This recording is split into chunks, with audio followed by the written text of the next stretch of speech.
भोलेनाथ की कृपा से आरंभ करते हैं आज की पवित्र कथा। बोलिए हर हर महादेव। प्रिय श्रोताओं, आज हम शिव पुराण की कथा के 10वें दिन में प्रवेश कर रहे हैं। कलयुग का समय चल रहा है, जहां आस्था डगमगाने लगती है, जहां मनुष्य को सही और गलत में अंतर कर पाना कठिन हो गया है। ऐसे समय में शिव पुराण केवल कथा नहीं, बल्कि जीवन की दिशा है। शिव को जानना, उनके चरित्र को समझना कलयुग के भ्रम, मोह, लोभ और दुखों से पार पाने का सबसे सरल उपाय है। इस युग में कोई मार्ग यदि सच्चा है तो वो है भोलेनाथ की भक्ति और उनके ज्ञान की स्मृति। आज की कथा में भी कुछ ऐसा ही संदेश छुपा है, जो कलयुग के अंधकार में शिव ज्योति की तरह आपका मार्ग प्रशस्त करेगा। तो आइए आज की कथा से पहले हम सभी प्रार्थना करें। हे कल्याणकारी शिव, इस युग में जब मनुष्य उलझनों से घिरा है, आप ही उसे सरलता और शांति की राह दिखा सकते हैं। आपकी कृपा से हमारा मन स्थिर रहे और हम हर दिन आपकी कथा से कुछ ऐसा सीखें जो हमारे जीवन में उजाला ला सके। हर हर महादेव। श्री ब्रह्मा जी कहते हैं, हे नारद भक्तवत्सल, भगवान विष्णु राजा शोभव का हित साधन करने के लिए ब्राह्मण का रूप धारण कर दधीच के आश्रम में गए। वहां उन जगतगुरु श्री हरि ने शिव भक्त शिरोमणि ब्रह्मा ऋषि दधीच को प्रणाम करके शिव के कार्य की सिद्धि के लिए उद्यत हो उनसे यह बात कही। श्री विष्णु बोले, भगवान शिव की आराधना में तत्पर रहने वाले अविनाशी ब्रह्मा ऋषि दधीच, मैं तुमसे एक वर मांगता हूँ, उसे तुम मुझे दे दो। शिव के कार्य की सिद्धि चाहने वाले देवाधिदेव श्री हरि के इस प्रकार याचना करने पर शैव शिरोमणि दधीच ने शीघ्र ही भगवान विष्णु से इस प्रकार कहा, है ब्राह्मण, आप क्या चाहते हैं? यह मुझे ज्ञात हो गया। आप शुभ का कार्य सिद्ध करने के लिए साक्षात श्री हरि ही यहाँ पर ब्राह्मण का रूप धारण करके पधारे हैं, और इसमें कोई संदेह नहीं कि आप पूरे मायावी हैं। किंतु हे देवेश, हे जनार्दन, मुझे भगवान रुद्र की कृपा से भूत, भविष्य और वर्तमान तीनों कालों का ज्ञान सदा ही बना रहता है। हे सुव्रत, मैं आपको जानता हूँ। आप पापहारी श्री हरि और विष्णु हैं। यह ब्राह्मण का वेश छोड़िए। दुष्ट बुद्धि वाले राजा शिव ने आपकी आराधना की है, इसीलिए आप यहाँ पधारे हैं। हे भगवन, हे हरे, आपकी भक्त वत्सलता को भी मैं जानता हूँ। यह छल छोड़िए, अपने रूप को ग्रहण कीजिए और भगवान शंकर के स्मरण में मन लगाइए। मैं भगवान शंकर की आराधना में लगा रहता हूँ। ऐसी दशा में भी यदि मुझसे किसी को भय हो तो आप उसे यत्नपूर्वक सत्य की शपथ के साथ कहिए। मेरा मन शिव जी के स्मरण में ही लगा रहता है। मैं कभी झूठ नहीं बोलता। इस संसार में किसी देवता या दैत्य से भी मुझे भय नहीं होता। तब श्री विष्णु बोले, उत्तम व्रत का पालन करने वाले हे दधी जी, तुम्हारा भय सर्वथा नष्ट ही है, क्योंकि तुम शिव जी की आराधना में तत्पर रहते हो, इसलिए सर्वज्ञ हो। परंतु मेरे कहने से तुम एक बार अपने प्रतिद्वंदी राजाक्षु से जाकर कह दो कि राजेंद्र, मैं तुमसे डरता हूँ। भगवान विष्णु का यह वचन सुनकर शैव शिरोमणि महामुनि दधीच निर्भय ही रहे और हंसकर बोले। दधीच ने कहा, मैं देवाधिदेव पिनाक वाणी भगवान शंभू के प्रसाद से कहीं कभी किसी से और किंचित मात्र भी नहीं डरता, सदा ही निर्भय रहता हूँ।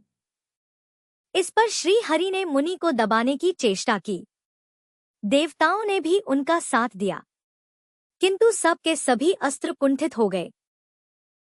तदंतर भगवान विष्णु ने अगणित गणों की सृष्टि की, परंतु महर्षि ने उनको भी भस्म कर दिया। तब भगवान ने अपनी अनंत विष्णु मूर्ति प्रकट की। यह सब देखकर च्यवन कुमार ने वहां जगदीश्वर भगवान विष्णु से कहा, हे महाबाहु, माया को त्याग दीजिए। विचार करने से यह प्रतिभा समात्र प्रतीत होती है। हे माधव, मैंने सहस्त्रों दुर्विज्ञ वस्तुओं को जान लिया है। आप मुझ में अपने सहित संपूर्ण जगत को देखिए। निरालस्य होकर मुझ में ब्रह्मा और रुद्र का भी दर्शन कीजिए। मैं आपको दिव्य दृष्टि प्रदान करता हूँ। ऐसा कहकर भगवान शिव के तेज से पूर्ण शरीर वाले च्यवन कुमार दधीच ने अपनी देह में समस्त ब्रह्मांड का दर्शन कराया। तब भगवान विष्णु ने उन पर पुनः कोप करना चाहा, क्रोध करना चाहा। इतने में ही मेरे साथ राजाक्षु वहां आ पहुंचे। मैंने निश्चष्ट खड़े हुए भगवान पद्मनाभ को तथा देवताओं को क्रोध करने से रोक लिया। मेरी बात सुनकर इन लोगों ने ब्राह्मण दधीच को परास्त नहीं किया। श्री हरि उनके पास गए और उन्होंने मुनि को प्रणाम किया।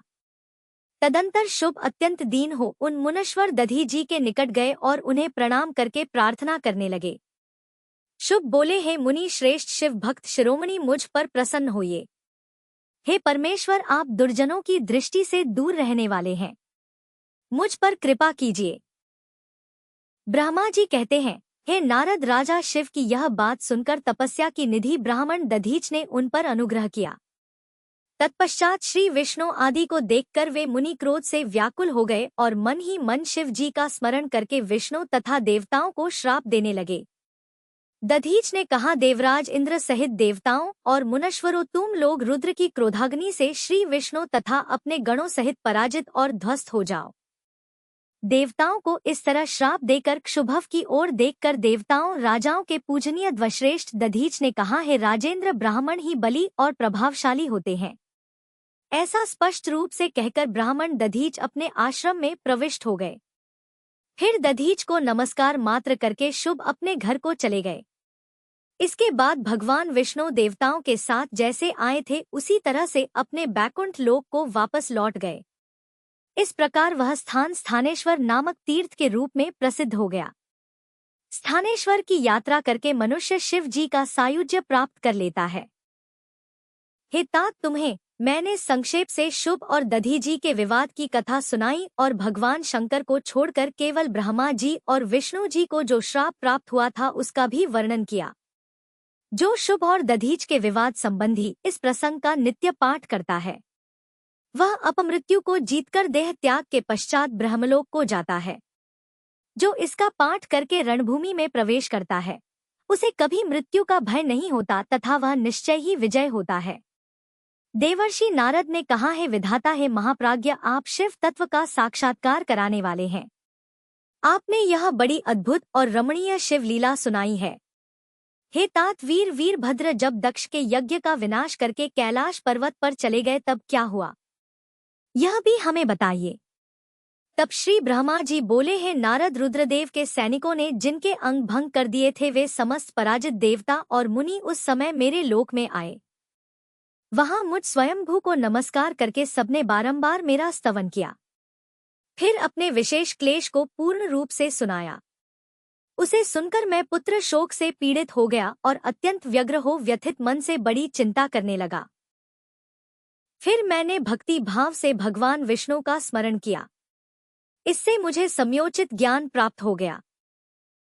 तदंतर देवताओं और मुनियों के साथ मैं विष्णु लोक को गया और वहां पर मैंने भगवान विष्णु को नमस्कार और नाना प्रकार के स्तोत्रों द्वारा उनकी स्तुति की और उनसे अपना दुख निवेदन किया।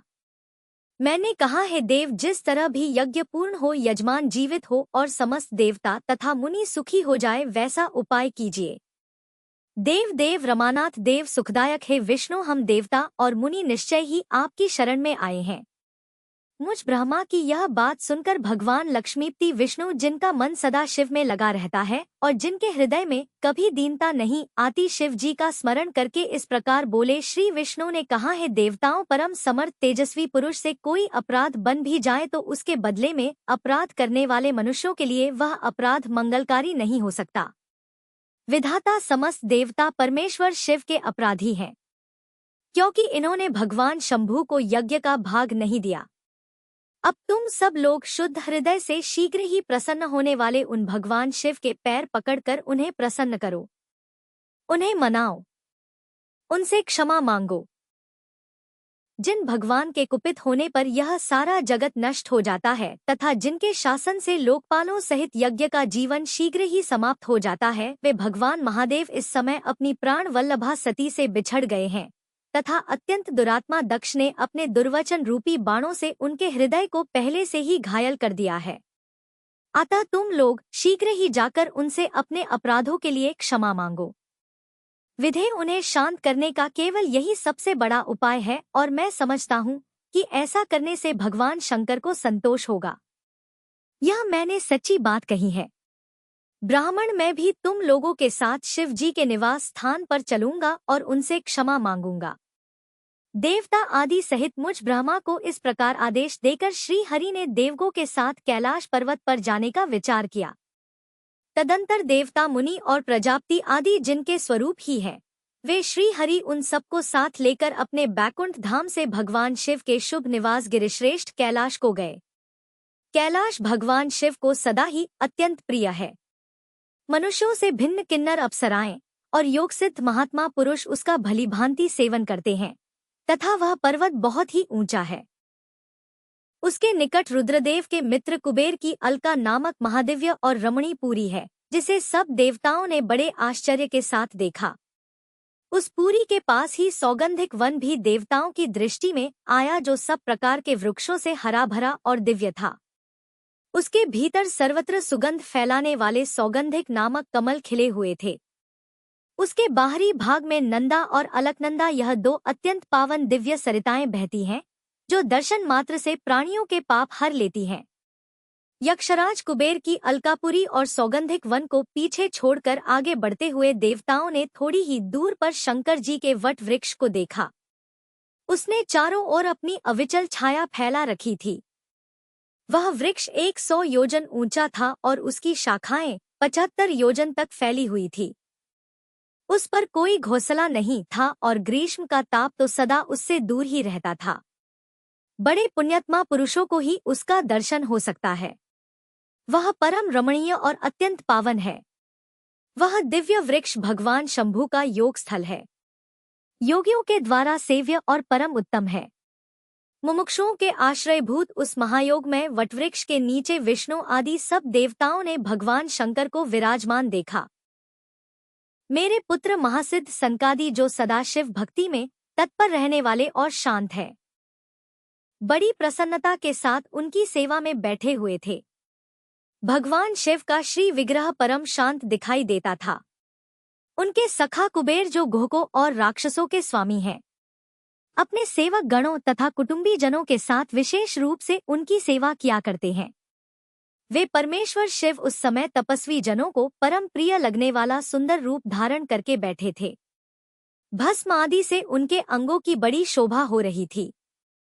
भगवान शिव अपने वत्सल स्वभाव के कारण सारे संसार के सुहृद हैं।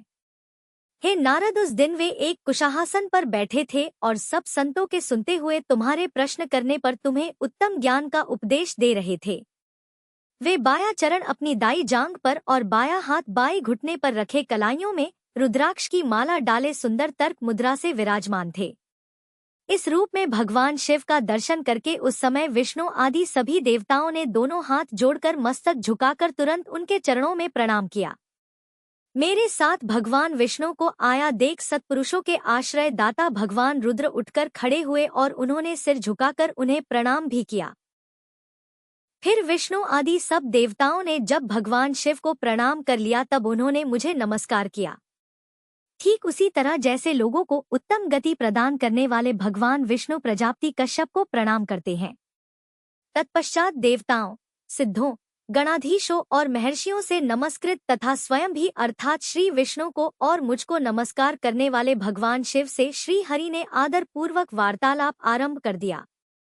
देवताओं ने भगवान शिव जी की अत्यंत विनय के साथ स्तुति करके अंत में कहा, आप पर उत्कृष्ट परमेश्वर परात्पर तथा परात्पर हैं। आप सर्वव्यापी विश्वमूर्ति महेश्वर को नमस्कार है। आप विष्णु कलत्र, विष्णु क्षेत्र, भानु भैरव, शरणागत, वत्सल, त्र्यंबक तथा विहरणशील हैं। आप मृत्युंजय हैं। शोक भी आपका ही रूप है। आप त्रिगुण और गुणात्मा है। चंद्रमा, सूर्य और अग्नि आपके नेत्र हैं। आप सभी के कारण तथा धर्म मर्यादा स्वरूप हैं। आपको नमस्कार है। आपने अपने ही तेज से संपूर्ण जगत को व्याप्त कर रखा है। आप निर्विकार प्रकाश पूर्ण चिदानंद स्वरूप परब्रह्म परमात्मा है। हे महेश्वर, हे ब्रह्मा, विष्णु, इंद्र और चंद्र आदि समस्त देवता तथा मुनि आपसे ही उत्पन्न हुए हैं। क्योंकि आप अपने शरीर को 8 भागों में विभक्त करके समस्त संसार का पोषण करते हैं, इसलिए अष्टमूर्ति भी कहलाते हैं। आप ही सबके आदिक करुणामय ईश्वर हैं। आपके भय से यह वायु चलती है। आपके भय से अग्नि जलाने का काम करती है। आपके भय से सूर्य तपता है और आपके ही भय से मृत्यु सब ओर दौड़ती फिरती है। हे दया सिंधु, हे महेशान परमेश्वर, प्रसन्न होइए। हम नष्ट और अचेत हो रहे हैं, अतः सदा ही हमारी रक्षा कीजिए, रक्षा कीजिए।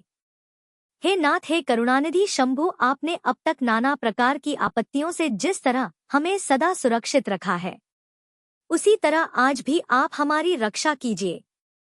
हे नाथ, हे दुर्गेश, आप शीघ्र कृपा करके इस अपूर्ण यज्ञ का और प्रजापति दक्ष का भी उद्धार कीजिए।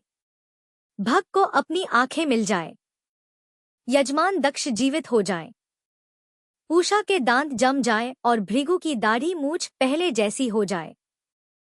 हे शंकर, आयुधों और पत्थरों की वर्षा से जिनके अंग भंग हो गए हैं, उन देवता आदि पर आप सर्वथा अनुग्रह करें, जिससे उन्हें पूर्णतः आरोग्य लाभ हो जाए।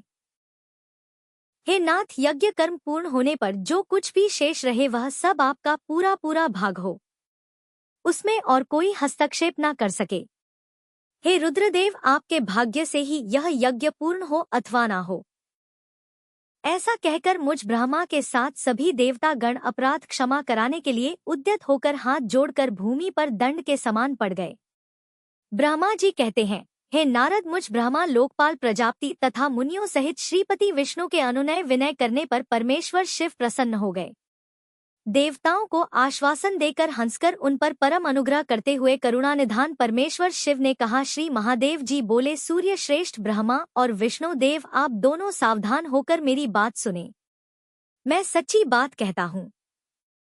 हे तात, आप दोनों की सभी बातों को मैंने सदा माना है। दक्ष के यज्ञ का यह विध्वंस मैंने नहीं किया। दक्ष तो स्वयं ही दूसरों से द्वेष करते हैं। दूसरों के प्रति जैसा बर्ताव किया जाएगा वह तो अपने लिए ही फलित होगा। इसलिए ऐसा कर्म कभी भी नहीं करना चाहिए जो दूसरों को कष्ट देने वाला हो। दक्ष का मस्तक जल गया है, इसलिए इनके सिर के स्थान में बकरे का सिर जोड़ दिया जाए। भग देवता मित्र की आंख से अपने यज्ञ भाग को देखें। हे तात, पूषा नामक देवता जिनके दांत टूट गए हैं, यजमान के दांतों से भलीभांति पिसे गए यज्ञान का भक्षण करें, और यह मैंने एकदम सच्ची बात बताई है। मेरा विरोध करने वाले भृगु की दाढ़ी के स्थान में बकरे की दाढ़ी लगा दी जाए। शेष सभी देवताओं के जिन्होंने मुझे यज्ञ भाग के रूप में यज्ञ की अवशिष्ट वस्तुएं दी हैं, सारे अंग पहले की भांति ठीक हो जाएं। अध्वर्यु आदि याज्ञों में से जिनकी भुजाएं टूट गई हैं, वे अश्विनी कुमारों की भुजाओं से, और जिनके हाथ नष्ट हो गए हैं, वे पूषा के हाथों से अपने काम चलाएं। यह मैंने आप लोगों के प्रेमवश कहा है। श्री ब्रह्मा जी कहते हैं, हे देवर्षि, ऐसा कहकर वेद का अनुसरण करने वाले सुर सम्राट चराचर पति दयालु परमेश्वर महादेव जी मौन हो गए। भगवान शंकर का वह भाषण सुनकर श्री विष्णु और ब्रह्मा जी सहित संपूर्ण देवता संतुष्ट होकर तत्काल उन्हें साधुवाद देने लगे। तदंतर भगवान शंभु को आमंत्रित करके मुझ ब्रह्मा और देवर्षियों के साथ श्री विष्णु अत्यंत हर्ष पूर्वक पुनः दक्ष की यज्ञशाला की ओर चले। इस प्रकार उनकी प्रार्थना से भगवान शंभु विष्णु आदि देवताओं के साथ कनखल में स्थित प्रजापति दक्ष की यज्ञशाला में पधारे। उस समय रुद्रदेव ने वहां यज्ञ का और विशेषतः देवताओं तथा ऋषियों का जो कि वीरभद्र के द्वारा विध्वंस किया गया था उसे देखा। स्वाहा स्वधा पूषा तृष्टि धृति सरस्वती और अन्य सभी समस्त ऋषि पितर अग्नि तथा अन्यान्य बहुत से यक्ष गंधर्व राक्षस वहां पड़े हुए थे। उनमें से कुछ लोगों के अंग तोड़ डाले गए थे, कुछ लोगों के बाल नोच लिए गए थे और कितने ही उस सम्रांगण में अपने प्राणों से हाथ धो बैठे थे। उस यज्ञ की वैसी दुरावस्था देखकर भगवान शंकर ने अपने गणनायक महापराक्रमी वीरभद्र को बुलाकर हंसते हुए कहा, हे महाबाहु वीरभद्र, यह तुमने कैसा काम किया है तात। तुमने तो थोड़ी ही देर में देवता तथा ऋषि आदि को बड़ा भारी दंड दे दिया है वत्स। जिसने ऐसा द्रोहपूर्ण कार्य किया, उस विलक्षण यज्ञ का आयोजन किया और जिसे ऐसा फल मिला, उस दक्ष को तुम शीघ्र यहाँ ले आओ। भगवान शंकर के ऐसा कहने पर वीरभद्र ने बड़ी उतावली के साथ दक्ष का धड़ लाकर उनके सामने डाल दिया। दक्ष के उस शव को सिर से रहित देखकर लोक कल्याणकारी भगवान शंकर ने आगे खड़े हुए वीरभद्र से हंसकर पूछा, दक्ष का सिर कहाँ है? तब प्रभावशाली वीरभद्र ने कहा, हे प्रभु, हे शिव शंकर, मैंने तो उसी समय दक्ष के सिर को आग में होम कर दिया था। वीरभद्र की यह बात सुनकर भगवान शंकर ने देवताओं को प्रसन्नता पूर्वक वैसी ही आज्ञा दी जो कि पहले दे रखी थी। भगवान भव ने उस समय जो कुछ कहा उसकी मेरे द्वारा पूर्ति कराकर श्री हरि आदि सब देवताओं ने भृगु आदि सबको शीघ्र ही ठीक कर दिया। तदंतर शंभु के आदेश से प्रजापति के धड़ के साथ यज्ञ पशु बकरे का सिर जोड़ दिया गया। उस सिर के जोड़े जाते ही शंभु की शुभ दृष्टि पड़ने से प्रजापति के शरीर में प्राण आ गए और वे तत्काल सोकर जगे हुए पुरुष की भांति उठकर खड़े हो गए। उठते ही उन्होंने अपने सामने करुणानिधि भगवान शंकर को देखा। देखते ही दक्ष के हृदय में प्रेम उमड़ आया। उस प्रेम ने उनके अंतःकरण को निर्मल और प्रसन्न कर दिया। पहले महादेव जी से द्वेष करने के कारण उनका अंतःकरण मलिन हो गया था, परंतु उस समय शिव जी के दर्शन से वे तत्काल शरद ऋतु के चंद्रमा की भांति निर्मल हो गए थे। उनके मन में भगवान शिव की स्तुति करने का विचार उत्पन्न हुआ, परंतु वे अनुरागाधिक्य होने के कारण तथा अपनी मरी हुई पुत्री का स्मरण करके व्याकुल हो जाने के कारण तत्काल उनका स्तवन भी नहीं कर सके। थोड़ी देर बाद मन स्थिर होने पर दक्ष ने लज्जित होकर लोक शंकर शिव शंकर को प्रणाम किया और उनकी स्तुति आरंभ की। तब भगवान शंकर की महिमा गाते हुए बारंबार उन्हें प्रणाम किया और फिर अंत में कहा, हे परमेश्वर, आपने ब्रह्मा होकर सबसे पहले आत्म तत्व का ज्ञान प्राप्त करने के लिए अपने मुख से विद्या, तप और व्रत धारण करने वाले ब्राह्मणों को उत्पन्न किया था। जैसे ग्वाला लाठी लेकर गौओं की रक्षा करता है, उसी प्रकार मर्यादा का पालन करने वाले आप परमेश्वर दंड धारण किए हुए उन साधु ब्राह्मणों की सभी विपत्तियों से रक्षा करते हैं। मैंने दुर्वचन रूपी बाणों से आप परमेश्वर को भी डाला था, फिर भी आप करुणामय भगवान, आप मुझ पर अनुग्रह करने के लिए यहाँ आ गए। अब मेरी ही तरह अत्यंत दैन्यपूर्ण आशा वाले इन देवताओं पर भी कृपा कीजिए। हे भक्तवत्सल, हे दीन बंधु शंभु, मुझ में आपको प्रसन्न करने के लिए कोई गुण नहीं है। आप दवी ऐश्वर्य से संपन्न परात्पर परमात्मा है, अतः अपने ही बहुमूल्य उदारता पूर्ण बर्ताव से आप मुझ पर संतुष्ट होइए। श्री ब्रह्मा जी कहते हैं, हे देवर्षि नारद, इस प्रकार लोक कल्याणकारी महाप्रभु महेश्वर शंकर की स्तुति करके विनीत चित्त प्रजापति दक्ष मौन हो गए। तदंतर श्री विष्णु ने हाथ जोड़कर भगवान वृषभ ध्वज को प्रणाम करके प्रसन्नता पूर्वक हृदय और वाष्प गदगद वाणी द्वारा उनकी स्तुति प्रारंभ कर दी। फिर मैंने कहा, देवदेव महादेव, हे करुणा सागर प्रभु, आप स्वतंत्र परमात्मा हैं, अद्वितीय और अविनाशी परमेश्वर हैं। हे देव, हे ईश्वर, आपने मेरे पुत्र पर अनुग्रह किया। अपने अपमान की ओर कुछ भी ध्यान ना देकर दक्ष के यज्ञ का उद्धार कीजिए। हे देवेश्वर, आप प्रसन्न होइए और समस्त शापों को भी दूर कर दीजिए। आप तो सज्ञान हैं, अतः आप ही मुझे कर्तव्य की ओर प्रेरित करने वाले हैं और आप ही अकर्तव्य से रोकने वाले हैं। हे महामुनि, इस प्रकार परम महेश्वर की स्तुति करके मैं दोनों हाथ जोड़कर मस्तक झुकाकर खड़ा हो गया। तब सुंदर विचार रखने वाले इंद्र आदि देवता और लोकपाल शंकर देव की स्तुति करने लगे। उस समय भगवान शिव का मुखारविंद प्रसन्नता से खिल उठा था। इसके बाद प्रसन्नचित हुए समस्त देवताओं, दूसरे दूसरे सिद्धों, ऋषियों और प्रजापतियों ने भी शंकर जी का सहज स्तवन किया। इसके अतिरिक्त उपदेवों, नागों, सदस्यों तथा ब्राह्मणों ने भी पृथक पृथक प्रणाम पूर्वक बड़े भक्ति भाव से उनकी स्तुति की थी। श्री ब्रह्मा जी कहते हैं, हे देवर्षि, इस प्रकार श्री विष्णु के मेरे देवताओं और ऋषियों के तथा अन्य लोगों के स्तुति करने पर महादेव जी बड़े प्रसन्न हुए। फिर उन शंभु ने समस्त ऋषियों, देवता आदि को कृपा दृष्टि से देखकर तथा मुझ ब्रह्मा और विष्णु का समाधान करके दक्ष से इस प्रकार कहा। महादेव जी ने कहा, हे दक्ष, मैं जो कुछ कहता हूँ सुनो। मैं तुम पर प्रसन्न हूँ। यद्यपि मैं सभी का ईश्वर और स्वतंत्र हूँ, तब भी मैं सदा ही अपने भक्तों के अधीन रहता हूँ। 4 प्रकार के पुण्यात्मा पुरुष मेरा भजन करते हैं। हे दक्ष प्रजापति, उन चारों भक्तों में पूर्व की अपेक्षा उत्तरोत्तर श्रेष्ठ हैं। उनमें पहला अर्थ, दूसरा जिज्ञासु, तीसरा अर्थार्थी और चौथा ज्ञानी होते हैं। पहले के 3 तो सामान्य श्रेणी के भक्त हैं, किंतु चौथे का अपना विशेष महत्व है। और इन सभी में चौथा ज्ञानी ही मुझे अधिक प्रिय है। वह मेरा रूप माना गया है। से बढ़कर दूसरा कोई मुझे प्रेम नहीं है, और यह मैं सत्य सत्य कहता हूँ। मैं आत्मज्ञ हूँ। वेद वेदांत के पारगामी विद्वान ज्ञान के द्वारा मुझे जान सकते हैं। जिनकी बुद्धि मंद है वे ही ज्ञान के बिना मुझे पाने का प्रयास करते हैं। कर्म के अधीन हुए मूढ़ मानव मुझे वेद यज्ञ ज्ञान दान और तपस्या द्वारा भी कभी नहीं पा सकते। अतः है दक्ष, आज से तुम बुद्धि के द्वारा मुझ परमेश्वर को जानकर ज्ञान का आश्रय लेकर समाहित चित्त होकर कर्म करो। हे प्रजापति, तुम उत्तम बुद्धि के द्वारा मेरी दूसरी बात भी सुनो। मैं अपने सगुण स्वरूप के विषय में भी इस गोपनीय रहस्य को धर्म की दृष्टि से तुम्हारे सामने प्रकट करता हूँ। जगत का परम कारण रूप मैं ही ब्रह्मा और विष्णु हूँ। मैं ही सबका आत्मा, ईश्वर और साक्षी हूँ। स्वयं प्रकाश तथा निर्विशेष हूँ। हे मुनि, अपनी त्रिगुणात्मिका माया को स्वीकार करके मैं ही जगत की सृष्टि, पालन और सहार करता हुआ उन क्रियाओं के अनुरूप ब्रह्मा, विष्णु और रुद्र नाम धारण करता हूँ। उस भेद रहित केवल विशुद्ध मुझ परब्रह्म परमात्मा में ही अज्ञानी पुरुष ब्रह्मा, ईश्वर तथा अन्य समस्त जीवों को भिन्न भिन्न रूप से देखता है। जैसे मनुष्य अपने सिर और हाथ आदि अंगों में यह मुझसे भिन्न है, ऐसी परकीय बुद्धि कभी नहीं करता।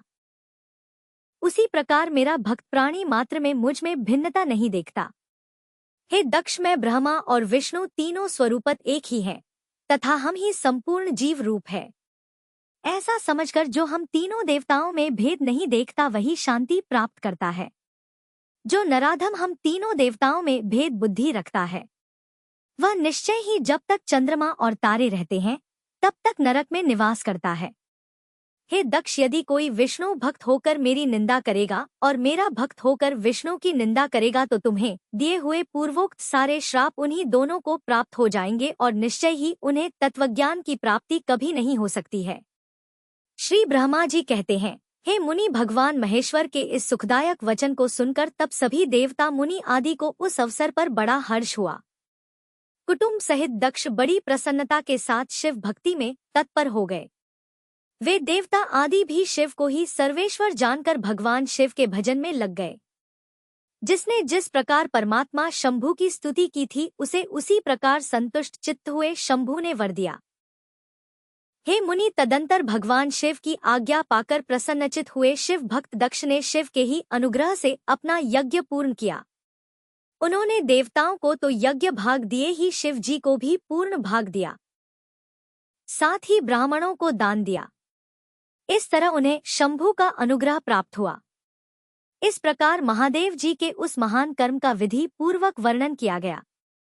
प्रजापति ने ऋत्वजों के सहयोग से उस यज्ञ कर्म को विधिवत समाप्त किया और हे मुनीश्वर, इस प्रकार परब्रह्म स्वरूप शंकर जी के प्रसाद से वह दक्ष का यज्ञ पूर्ण हो गया। तदंतर सभी देवता और ऋषि संतुष्ट होकर भगवान शिव के यश का वर्णन करते हुए अपने अपने स्थानों को चले गए। दूसरे लोग भी उस समय वहां से सुखपूर्वक विदा हो गए। मैं और श्री विष्णु भी अत्यंत प्रसन्न होकर भगवान शिव के सर्व मंगलदायक सुयश का निरंतर गान करते हुए अपने अपने स्थान को सानन चले गए।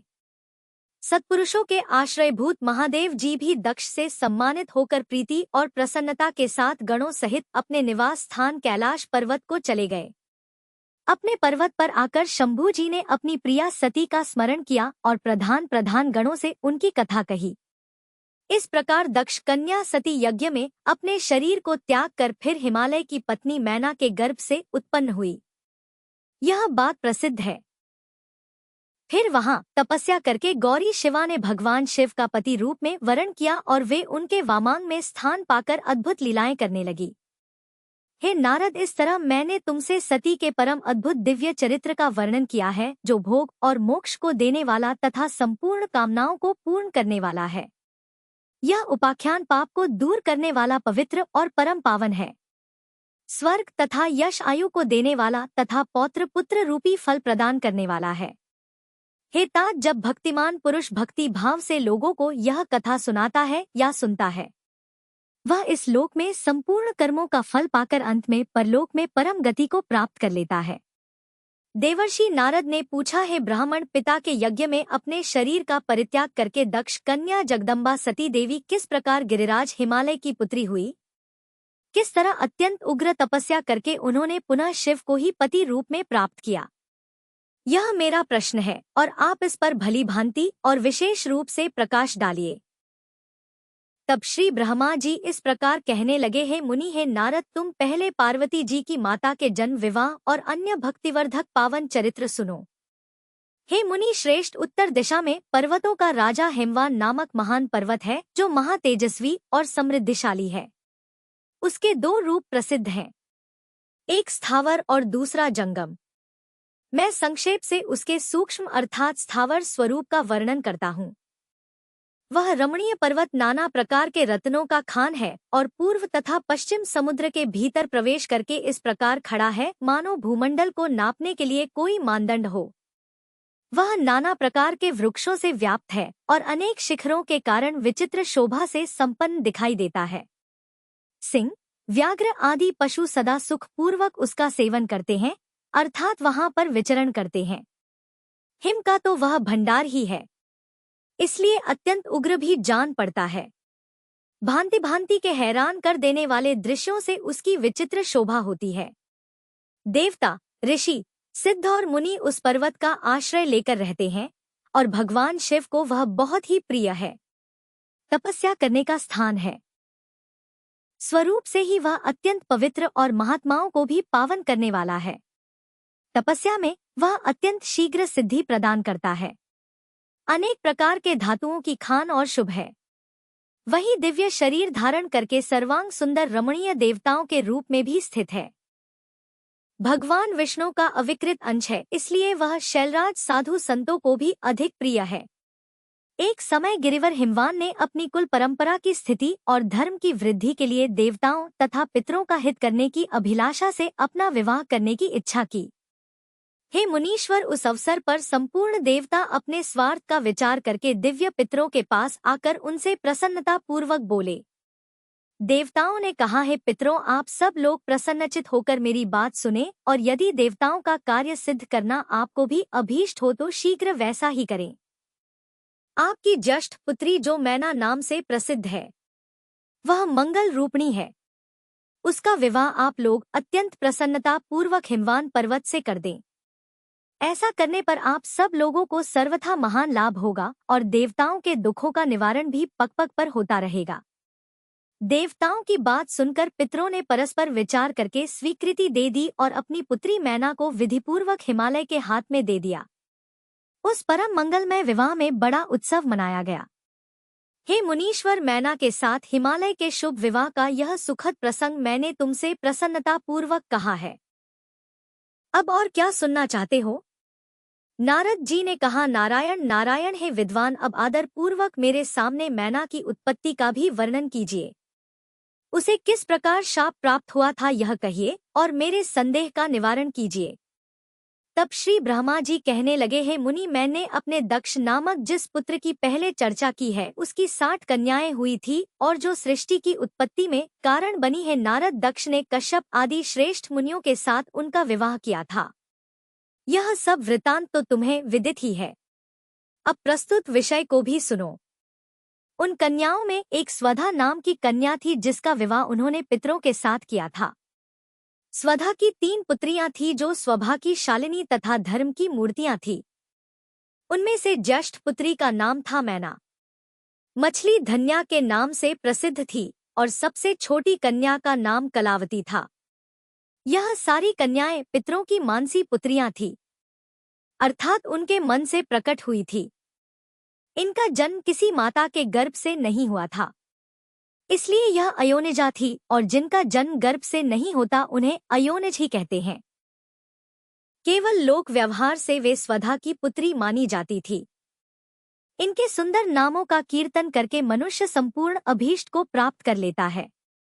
वे सदा संपूर्ण जगत की वंदनीय लोक माताएं हैं और हमेशा अभ्युदय से सुशोभित रहती हैं। सबकी सब परम योगिनी ज्ञान निधि तथा 3 लोकों में सर्वत्र जा सकने वाली हैं। हे मुनीश्वर, एक समय वे तीनों बहनें भगवान विष्णु के निवास स्थान श्वेत द्वीप में उनका दर्शन करने के लिए गई। भगवान विष्णु को प्रणाम और भक्ति पूर्वक उनकी स्तुति करके वे उन्हीं की आज्ञा से वहां ठहर गई। उस समय वहां संतों का बड़ा भारी समाज एकत्र हुआ था। हे मुनि, उसी अवसर पर मेरे पुत्र सनकादि सिद्धगण भी वहां आए और श्री हरि की स्तुति वंदना करके उन्हीं की आज्ञा से वहां ठहर गए। सनकादि मुनि देवताओं के आदि पुरुष और संपूर्ण लोकों में वंदित हैं। वे जब वहां आकर खड़े हुए उस समय श्वेत द्वीप के सब लोग उन्हें प्रणाम करते हुए उठकर खड़े हो गए, परंतु यह तीनों बहनें उन्हें देखकर भी वहां नहीं उठी। इससे सनत कुमार ने उनको मर्यादा रक्षार्थ अर्थात उन्हें स्वर्ग से दूर होकर नर स्त्री बनने का श्राप दे डाला। फिर उनके प्रार्थना करने पर, अनुनय विनय करने पर वे प्रसन्न हो गए और कहने लगे, पितरों की हे तीनों कन्याओं, तुम प्रसन्नचित होकर मेरी बात सुनो। यह तुम्हारे शोक का नाश करने वाली और सदा ही तुम्हें सुख देने वाली है। तुम में से जो ज्येष्ठ है अर्थात बड़ी है, वह भगवान विष्णु की अंशभूत हिमालय गिरी की पत्नी हो जाए। उससे जो कन्या होगी वह पार्वती के नाम से विख्यात होगी। पितरों की दूसरी प्रिय कन्या योगिनी धन्या राजा जनक की पत्नी होगी। उसकी कन्या के रूप में महालक्ष्मी अवतीर्ण होंगी, जिनका नाम सीता होगा। इसी प्रकार पितरों की सबसे छोटी पुत्री कलावती द्वापर युग के अंतिम भाग में वृषभानु वैश्य की पत्नी होगी और उसकी प्रिय पुत्री राधा के नाम से विख्यात होगी। योगिनी मेनका अर्थात मैना पार्वती जी के वरदान से अपने पति के साथ उसी शरीर से कैलाश नामक परम पद को प्राप्त हो जाएगी। धन्या तथा उनके पति जनक कुल में उत्पन्न हुए जीवन मुक्त महायोगी राजा सिरध्वज लक्ष्मी स्वरूपा सीता के प्रभाव से वैकुंठ धाम में जाएंगे। वृषभानु के साथ वैवाहिक मंगलकृत संपन्न होने के कारण जीवन मुक्त योगिनी कलावती भी अपनी कन्या राधा के साथ गोलोक धाम में जाएगी, इसमें कोई संशय नहीं। विपत्ति में पड़े बिना कहाँ किन की महिमा प्रकट होती है। उत्तम कर्म करने वाले पुण्यात्मा पुरुषों का संकट जब टल जाता है तभी उन्हें दुर्लभ सुख की प्राप्ति होती है। और अब तुम लोग प्रसन्नता पूर्वक मेरी दूसरी बात भी सुनो, जो सदा सुख देने वाली है। मैना की पुत्री जगदम्बा पार्वती देवी अत्यंत दुस्तप करके भगवान शिव की प्रिय पत्नी बनेगी। धन्या की पुत्री सीता भगवान श्री राम जी की पत्नी होंगी और लोकाचार का आश्रय लेकर श्री राम के साथ विहार किया करेंगी। साक्षात गोलोक धाम में निवास करने वाली राधा रानी ही कलावती की पुत्री होंगी। वे गुप्त स्नेह में बंधकर श्री कृष्ण की प्रियतमा बनेंगी। ब्रह्मा जी कहते हैं, हे नारद, इस प्रकार शाप के ब्याज से दुर्लभ वरदान देकर सबके द्वारा प्रशंसित भगवान सनत कुमार मुनि भाइयों सहित वहीं अंतर्ध्य हो गए। हे तात, पितरों की मानसी पुत्री वे तीनों बहनें इस प्रकार शाप मुक्त होकर सुख पाकर तुरंत अपने घर को चली गई। जय भोलेनाथ। आज के अध्याय में बस इतना ही। अगले भाग में फिर मिलेंगे। तब तक शिव भक्ति में जुड़े रहिए। हर हर महादेव।